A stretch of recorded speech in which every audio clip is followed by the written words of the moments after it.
আসসালামু আলাইকুম। আজকে আপনাদেরকে দেখাবো যে আমরা কোথায় দিয়ে আসা যাওয়া করি, আমাদের রাস্তা কোথায়। আসলে আমাদের বাড়িতে আসার মতো রাস্তা নেই। তো এখানে দেখা যায় আমাদের বাড়ির সামনে একটা কুয়ো বলি আমরা। তো এটা আমাদের গেট। তো গেট থেকে সামনে হচ্ছে যে কুয়োটা, যেখানে পানি এই যে দেখতেছেন যে এখানে কত পানি। ওই যে যেখানে পানি দেখতেছেন ওখানে কিন্তু আমার মতো দুইজন ডুবে যায় দাঁড়ালে। তো এতটা পানি ওইখানে।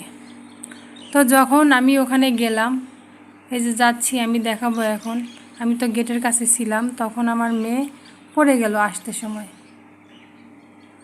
এখানে এই যে আমি যাচ্ছি দেখেন, এই যে এখানে এখন আমি দাঁড়াবো, এই যে এখানেই দেখেন যে এখানে আমার মেয়ে পড়ে গেছিলো, এখানে পড়ে গেছিলো। তো এখানে দুইজন মানুষ দাঁড়ালে যতখানি পানি অতখানি গভীরতা এখানের পানির। পানি এখানে মনে হচ্ছে অল্প, কিন্তু না, এখানে অনেক পানি। কিন্তু এখানে আমরা মাটি ফালাতে চাইছিলাম, এই যে ওই ওই নীল ওইখান থেকে এখান পর্যন্ত এই এই আমাদের জায়গা ওইটুকু আমরা ভরতে চাইছি। কিন্তু এ পাশ দিয়ে যে আমরা যাব, আমাদের জায়গা ভরলে আমরা তাও রাস্তা পাচ্ছি না, কারণ আমাদের রাস্তাটা হচ্ছে না। তাই আমাদেরকে মানুষদের জায়গা পাড়া দিয়ে যাওয়া লাগে।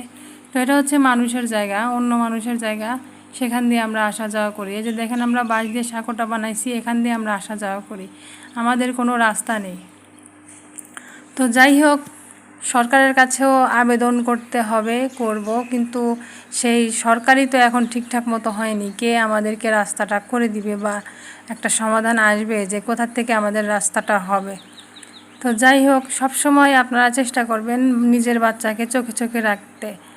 তো আমি আল্লাহর কাছে হাজারো শুকরিয়া জানাই যে আলহামদুলিল্লাহ, আল্লাহ আমার মেয়েটাকে আমার কাছে ফিরিয়ে দিছে। তো যাই হোক, এই রাস্তা দিয়েই আমরা খুব কষ্ট করে আসা যাওয়া করি।